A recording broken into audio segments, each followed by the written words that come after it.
আপনি কি ইদানিং প্রচণ্ড গরম অনুভব করছেন? দুর্ভাগ্যবশত এটি কেবল শুরু।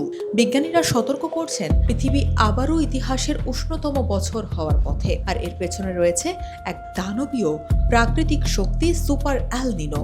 মার্কিন জলবায়ু সংস্থা NOAA আনুষ্ঠানিকভাবে ঘোষণা করেছেন যে প্রশান্ত মহাসাগরে এল নিনো শুরু হয়েছে, কিন্তু এটি সাধারণ কোনো এল নিনো নয়। 2026 সালের শেষ থেকে 2027 সালের শুরুর দিকে সমুদ্রের তাপমাত্রা 2 ডিগ্রি সেলসিয়াস পর্যন্ত বেড়ে যাওয়ার সম্ভাবনা 63%। একেই বিজ্ঞানীরা বলছেন সুপার এল নিনো। জাতিসংঘের মহাসচিব আন্তোনিও গুতেরেসের ভাষায় এটি পৃথিবীর জ্বলন্ত আগুনে যেন নতুন করে জ্বালানি ঢালছে। এখন প্রশ্ন হলো, এল নিনো আসলে কি? সহজ কথায়, এটি প্রশান্ত মহাসাগরের সমুদ্র পৃষ্ঠের অস্বাভাবিক তাপমাত্রা বৃদ্ধির একটি চক্র। সাধারণত প্রশান্ত মহাসাগরের বাতাস উষ্ণ পানিকে এশিয়ার দিকে ঠেলে দেয়, কিন্তু এল নিনোর সময় এই বাতাস দুর্বল হয়ে পড়ে এবং উষ্ণ পানি আমেরিকার পশ্চিম উপকূলের দিকে ফিরে আসে।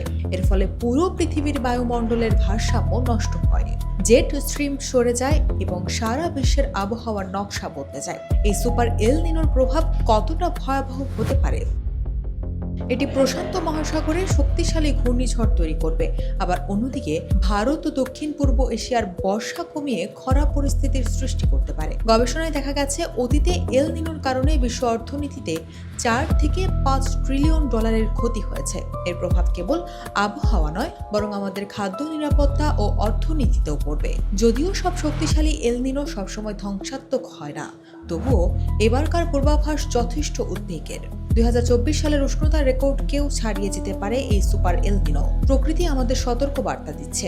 এখন দেখার বিষয়, পৃথিবী এই ভয়াবহ তাপপ্রবাহের মোকাবিলায় কতটা প্রস্তুত।